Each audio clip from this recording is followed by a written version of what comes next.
Kubrick. Okay, well, do you go by Stephen or Steve? Stephen, yeah. Okay, Stephen. So tell me about Unbeaten.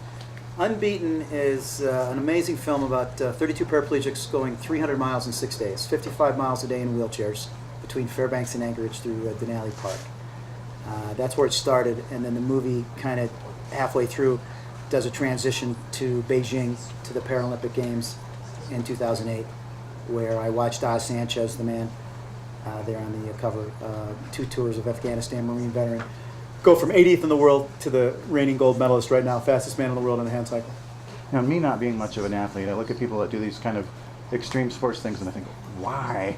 So what did you get from the You know, it's interesting because I wondered that as well, because when you lose your extremities, your body doesn't need any extra pressure. You don't need to put any more exertion on it because you've lost half of your body through blood circulation. You just don't need to really put too much more pressure on it. But these guys, you know what it does? It makes them whole. That's what I found. They get to walk again. Metaphorically, it makes them whole. And it allows them, and it actually takes them to a level that's above walking. It's just hard to explain. You have to be part of it. I mean, that's just was my take on it, is they get to be whole again, and they get to go to a level that you know, people are like, well, they're disabled. They're not disabled. Try to push a wheelchair across this room, let alone 55 miles a day up a mountain. That's not disability. That's ability.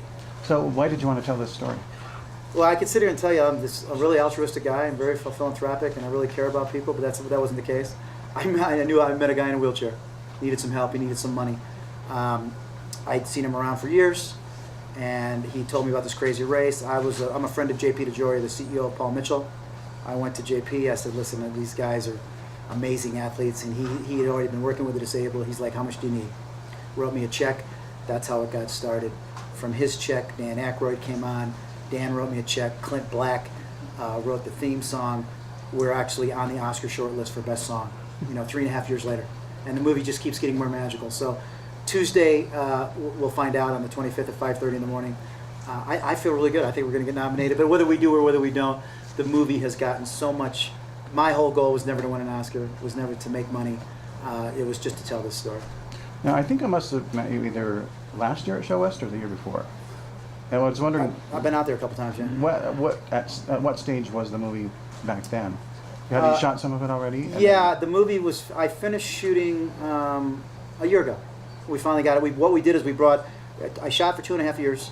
I shot the race, and then I shot these guys going to different marathons: New York Marathon, LA Marathon, Chicago Marathon, and then Then we brought them all back in to retell the story, and then we brought Dan Aykroyd in, and we set Dan up in a black shirt and with a black background next to a wheelchair. Now Dan Aykroyd's known for one thing, being a funny guy. This was the antithesis. It was a 180 for him. So he really enjoyed that.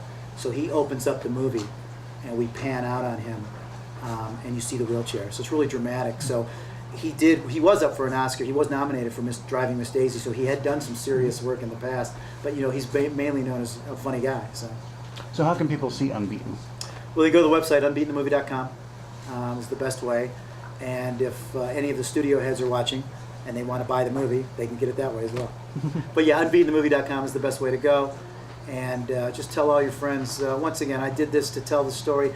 I would like to get a studio deal. I would like somebody in the studio system. There was a little movie called Avatar last year that did pretty well. It had a Marine veteran in a wheelchair named Jake Sully. This is the real Jake Sully, Marine veteran Oz Sanchez. This is kind of where life and art parallel each other. And I didn't plan on that. I was at the opening of Avatar with James Cameron, and it's just kind of coincidental, but maybe it's not. But this is the real Avatar. Now, is this screening here at Sundance this year? It screened last year at the Ability Center, and I'm out here. The reason I'm here is because 3 weeks ago, I got an email saying that we made the best song. And ironically, there's a lot of ways to win a race. This was not the way that I thought we were. I was hoping we'd get Best Documentary, and we didn't get picked. And then 2 weeks later, we got picked for Best Song, which is actually better because now it's the Clint Black movie.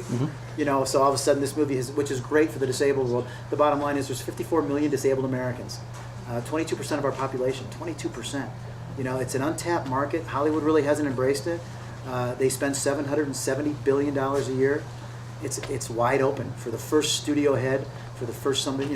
There was another movie called Murderball, which opened up the world to the disabled, but it was a really hard-hitting, kind of angry movie, and guys crashing into each other in wheelchairs. This is a much softer, kinder, gentler, much more inspirational. Okay, so in 2 words, what's it like to be at Sundance with the film? It's, I have no words. 4. That's 4 words. It's wonderful. Okay. It's a great place to be. Well, great. Congratulations Thanks so on much. being here again. Appreciate it. And looking forward to watching this. Thanks so much. Yeah. Thank you.